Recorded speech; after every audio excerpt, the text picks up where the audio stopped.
and welcome to Always Take Notes, a podcast by, for and about writers and writing.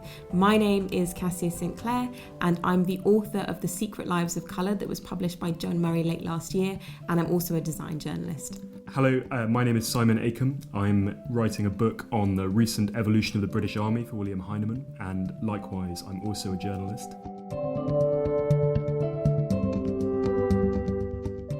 Our guest for the first podcast episode is Jonathan Beckman. Now, Jonathan's a man who's achieved a certain level of notoriety in London publishing circles for the plunging depths of his V-neck t-shirts, but he's also the deputy editor of 1843, the lifestyle and culture magazine from The Economist. Before that, he worked at Literary Review, where he ran the Bad Sex Awards. That was actually where I first met him. I was an intern there and spent an instructive month typing up passages of various books to be considered for the Bad Sex Awards. When we talked to him, we spoke about his own book, How to Ruin a Queen, about Marie Antoinette and a stolen diamond necklace. He then talked us through the process of commissioning articles for 1843 and talked about one piece in particular about Azerbaijan.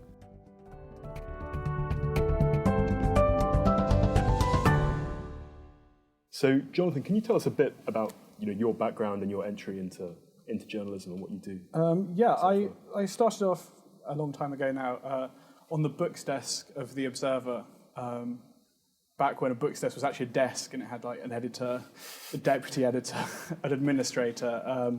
When was this? In the mystical age before the crash. They paid people, and so I was working in a bookshop, and the daughter of one of my colleagues reviewed the new fiction and said, "Oh, you should go and intern there for a summer," which I did, and. The books desk on a Sunday paper is, I think, probably about the slowest part of a paper that you can get. Like, unless Philip Roth dies on a Friday night, there's almost never any urgency to what you're doing. And so you spend a lot of time kind of sifting through books, because that's more or less all there is to do. And so you go sifted through books, and then I started to kind of contribute. Had you wanted to be a journalist?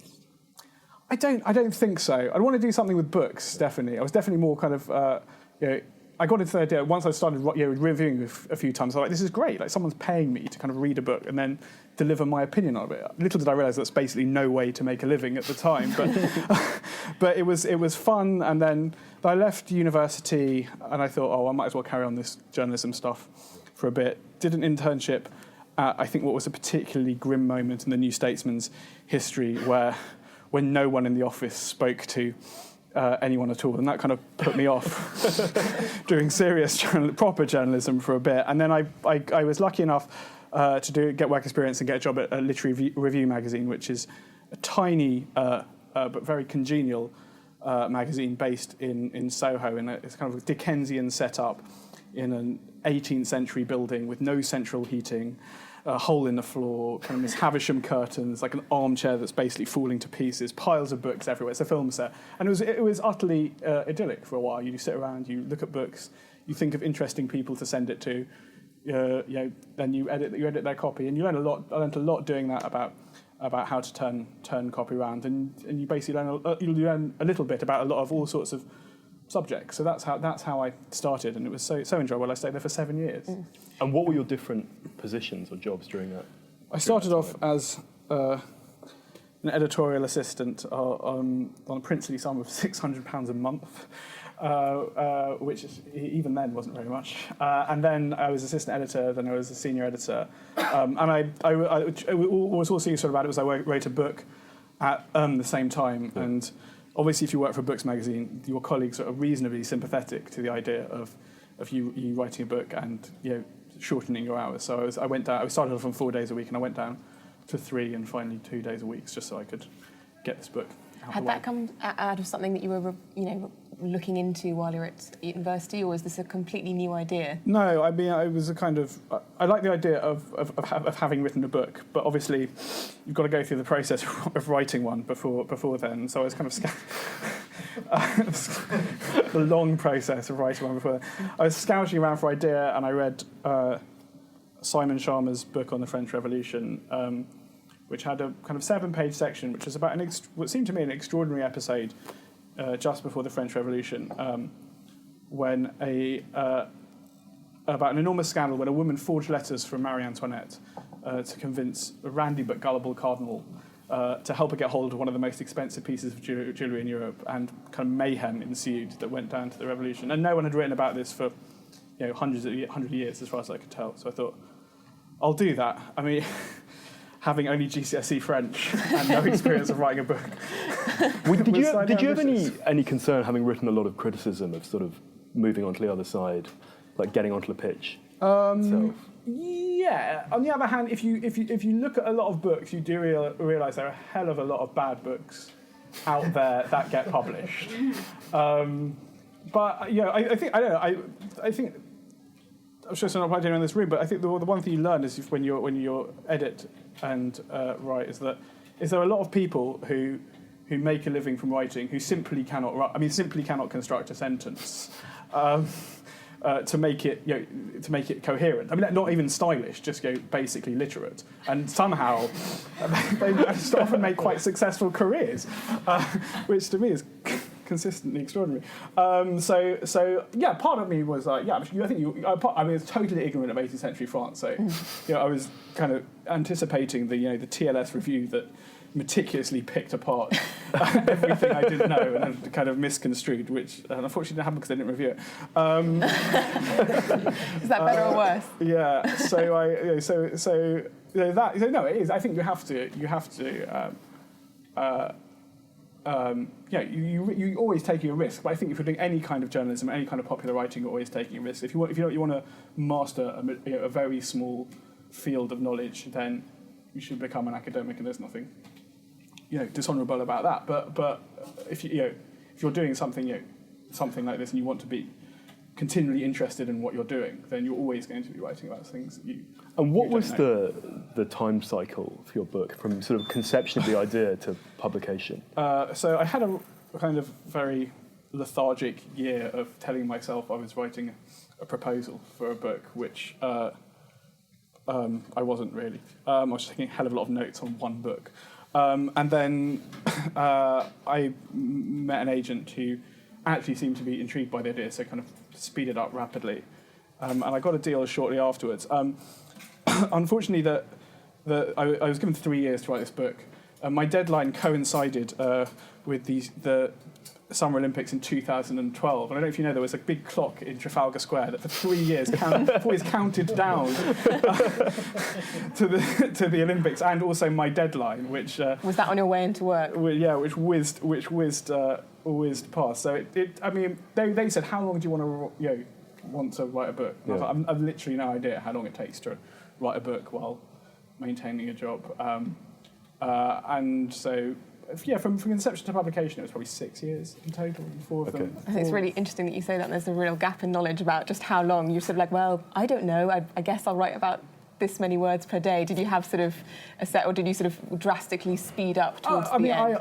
I went wildly wrong about how to write a book. I think I don't know. Well, you've just written a book, so you probably, I think you just learn how not to write a book when you write your first book, which is mostly by taking hundreds of thousands of words of notes that you have no way of keeping under control, and trying to write consecutively. And was it fun, or was it utterly miserable?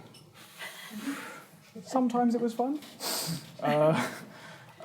It was utterly miserable at various points in it. One particular one was when I'd taken 3 months off work to go to Paris to do archival research, and had gone to the Archives Nationales and ordered up my first box of documents. I'm not a kind of trained historian anyway. I've never done any paleography or anything like that. And this box comes, and I take it out, and I just look at kind of the first batch of documents, and it's just totally impenetrable. Not the language, just the writing. And it looks like, I don't know, when you're 6 years old and you try to do joined up handwriting, but you basically do a series of loops on the page. So that's more or less what it looked like, and the C's looked like the M's looked like the N's looked like, and I was just, I was in despair, and so I kind of crying down the phone to my dad about how this was going to be the most expensive waste of time of my life, and nothing would come out of it, and I'd still have a book contract, and I won't be able to write it. And they kind of slowly. How did you negotiate that? Well, firstly, the great thing you can do is you can take photographs in archives, which means you don't have to spend all your time in an archive transcribing. And the good thing about that is also you can take it home and deal with it at your leisure. But and you can blow it up on the screen as well, so it makes stuff that is particularly legible. So I did a lot of that. I did some, but also as I spoke to friends of mine who are expert in dealing with ancient documents, that your eye does get in reasonably quickly. Even though you think it won't, and that you'll never be able to read any of this stuff.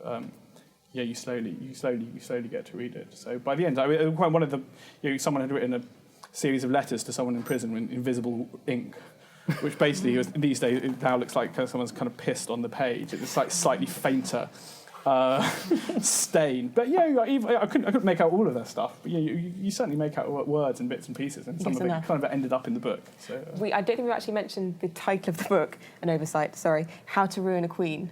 When it was published in 2014 in the UK. 2014. Yeah. And in the US. In the US also in 2014, I think. Fantastic. And how did the kind of emotional reality of when it's published, did it feel like the culmination of 6 years' work, or did you have this very flat feeling? That I got enormously depressed for about 2 months afterwards. It was good. It was nice. People say nice things about you, but what you realise is you publish a book and people are nice about it. So, hopefully they're nice about it. I was very lucky that people were nice about it and they wrote about it. They could have kind of pissed all over it and it would have probably been a worse experience. But they're nice about it. And then you kind of disappear. You've written a book. Unless, you win some prize or, you sell one of those books that takes off.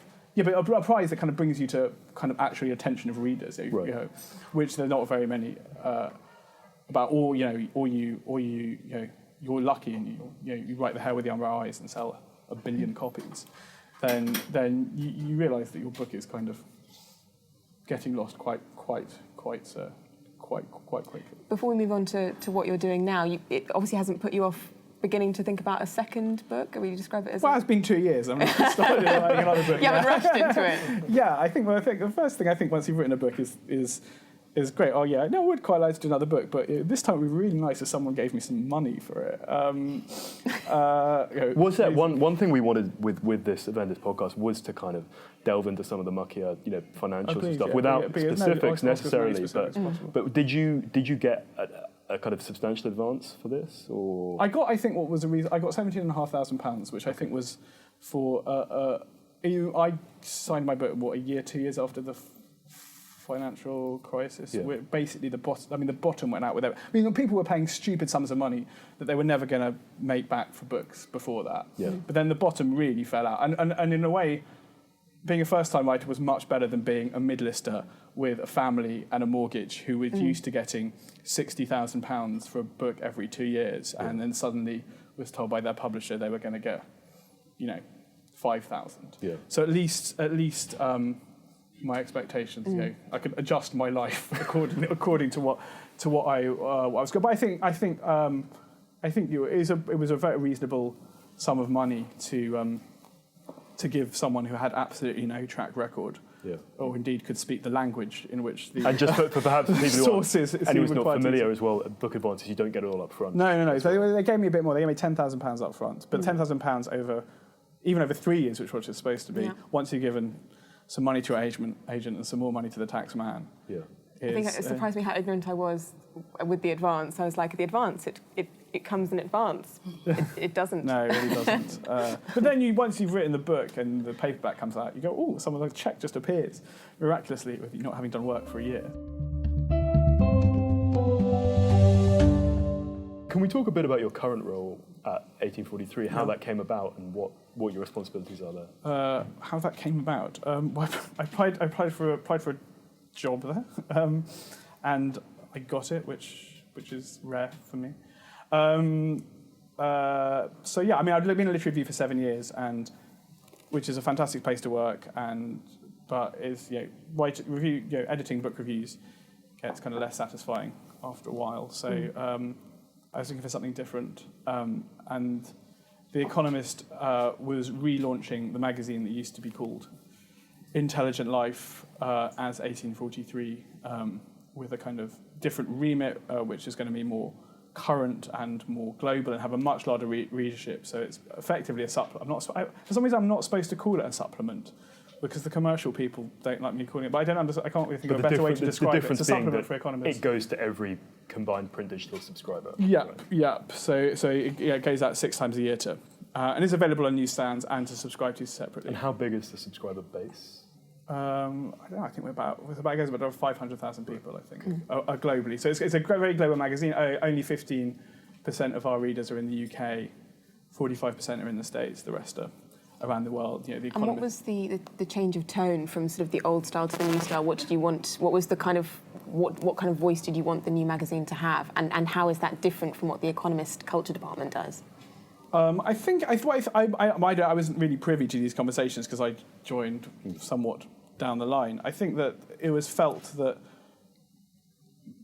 Intelligent Life had a separate smaller base of subscribers, and that the way it went about things was kind of a little insular and a little nostalgic for something that would work for Economist readers around the world. They wanted to rearrange the balance because it was not there was no cover price really to it now, so it needs to attract luxury advertising. So we've got a style section, and there's more kind of lifestyle stuff in it. But it is a bit of a hybrid, so it's got all of that stuff, and it has this well of kind of solid features in the middle of it. So it does. It does a bit of culture stuff, but it's not really doing criticism, which the Economist culture bit does. But it's doing food and drink, fashion, design, all of these things that people think the Economist doesn't do, but actually we're doing it. And on the big feature well in the middle, how does commissioning that kind of stuff, again similar to Kassia, fit compared to say the Christmas stories the Economist does? I think that the Christmas edition of the Economist was one of the things that they wanted this to be. I mean, but kind of it looks physically different, but they wanted to have those kind of stories in there. They wanted to give Economist journalists the opportunity to write it. Like, I think it's fundamentally different. A magazine is fundamentally different from the Economist, even though it's of a kind of same. But the Economist is a newspaper and sees itself as a newspaper, and the role of a newspaper is to deliver news as clearly and succinctly and efficiently, most importantly, as possible. And the role of a magazine is to do something different, which is give you a story that you could luxuriate in and read over kind of time and take pleasure in. I mean, people take pleasure in The Economist, but they don't necessarily have to take pleasure in The Economist to get something out of it. I think if you weren't to take pleasure in 1843, then there wouldn't be much point in reading it. Was there like a rival in mind? Was there a rival in mind? I don't think so. There's no one. I mean, Intelligent Life was the closest magazine that there was to this. There's no one in this country that does a magazine like this with high production standards and the level of seriousness that I think this has. It's a bit like kind of a hybrid between the New York Times magazine and Tea, possibly. I mean, it's got elements of lifestyle that you don't often find in supplements or some supplements. We've been leafing through some of the features that we particularly liked, and one of the ones that we both noticed was the one on Azerbaijan, which is a recent one, which I think you had a hand in sort of seeing through. Yeah. Can you tell us a bit about it? So I came up with this idea because I kind of noticed increasingly bizarre things that the Azerbaijan government appeared to be doing to launder its reputation internationally, and lots of. Can you give some examples? Lots of kind of nefarious regimes have public affairs to people who kind of give lobby governments. But I mean, Azerbaijan, they sponsor Atletico Madrid Football Club. They have a magazine published by Condé Nast called Baku that is edited by the leader's daughter. I think they. Maybe we should get her on the podcast. Exactly. Should we tell you what a wonderful country Azerbaijan is? They sponsor. They set up so an Azerbaijani oligarch set up a prize in Sweden, which he then awarded to the Azerbaijani president's wife. So that they could say basically internally that she'd won the Swedish Peace Prize, and everyone would think she'd got the Nobel Prize. So they seem to go above and beyond what was required, and they've hosted these enormously expensive international sporting competitions. They had the European Games. which basically, I think the only reason anyone in this country certainly found out about was because The Guardian were denied press accreditation because they were going to say, report on some fairly nasty things that were going on there. They've just hosted the European Grand Prix, and one of the things that which is a kind of revolving Grand Prix that goes from country to country, I think, every year. And one of the things that that came out in the piece was that this is what governments like that do. They give people like Formula One enormous amounts of money so that they will stage it there, and so. But it's quite an interesting time at the moment because all of this money is built on derives from oil revenues. I think 80% of Azeri money comes from oil, and the price of that is crashing completely. So, and could you talk for maybe a lot of people here are interested in writing that kind of long form stuff? How does the process work from you've got an idea, choosing the writer, and how long is the time frame for you guys doing it, turning around a piece like that? So, I mean, it certainly depends. One of the things we can't do on a magazine like this, where we come out every 2 months, is basically be timely, which is liberating in a certain respect. So we didn't have to kind of sit around racking our brains how we're going to do a Trump piece that was different from everyone else's Trump piece, because we just didn't do one.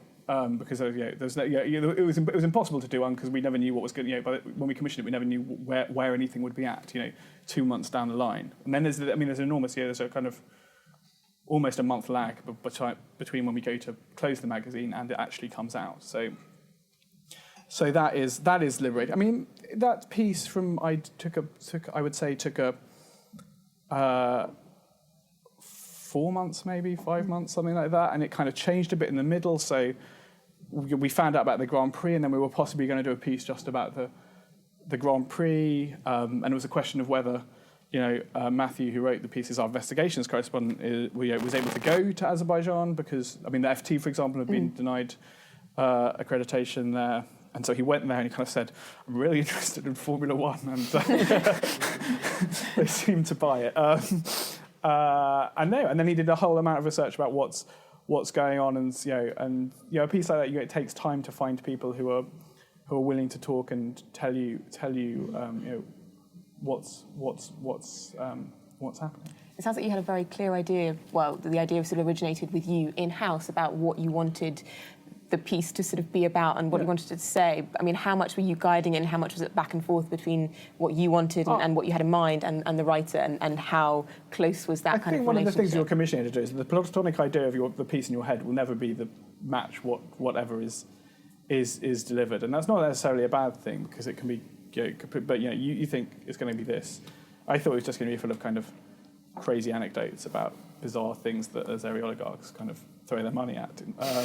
But it tended to actually a kind of piece that unpicked how Azerbaijan's lobbying efforts worked, how it uses kind of parts of European government that no one really pays much attention to actually push its case. And a piece like this, you have to let a writer who's a very experienced investigations journalist kind of go where it takes him. I think there's a limit to what obviously you can say when you get drafts back to you can say this doesn't work or this should be moved or we need to kind of but I think you probably, if you try and force a piece too much into whatever your own preconceptions are, as I think always happens with preconceptions, that probably kind of leaves to worse. Did you get the first draft and were surprised by it, or were you kind of in constant contact about how it was going, and were you sort of shaping it as it was heading along? We got a first draft, then we had a bit more work on it. But it didn't require, once it was there was a lot. I mean, there's a lot there. He did an extraordinary amount of work, so there wasn't a lot that needed to be kind of doing. And how did you negotiate kind of taking 4 months of his time out of his day job? For example, he didn't work on it full time 4 months. Okay. He was working for the Economist, so that's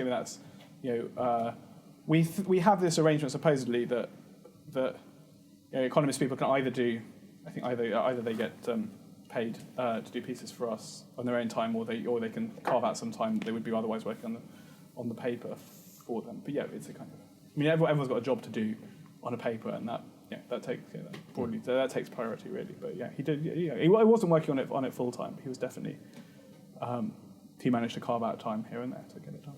And again, there's a lot of people here who are interested in writing magazine pitches. Wearing your editor's hat when it comes to receiving pitches and stuff like that, what are the things you look for, and are then some classic things that really don't work for someone. I think a lot of pitches are kind of too brief and blasé. They're like, I want to write about this, and I like a pitch that really kind of draws you in. I think one of the things that people that seem to me don't realise are the pitches. It's an example to show that you can write to someone. And it's not to say I want to receive a pitch that's 7,000 words long and it's basically the piece itself. But I think it's not you want a pitch like in a magazine article needs to kind of draw you in. So I don't think you want to be kind of too offhand about it, and you want to kind of things can change and things can shift or be completely recast later on down the line. But you want to offer some idea of how this is going to work structurally as a story or as an argument, if it's a kind of ideas piece, or if it's a kind of piece of reporting, then what exactly you're hoping to find or do, or you've got already. Thank you so much. Thanks very much, guys. I'll go and get someone behind the bar.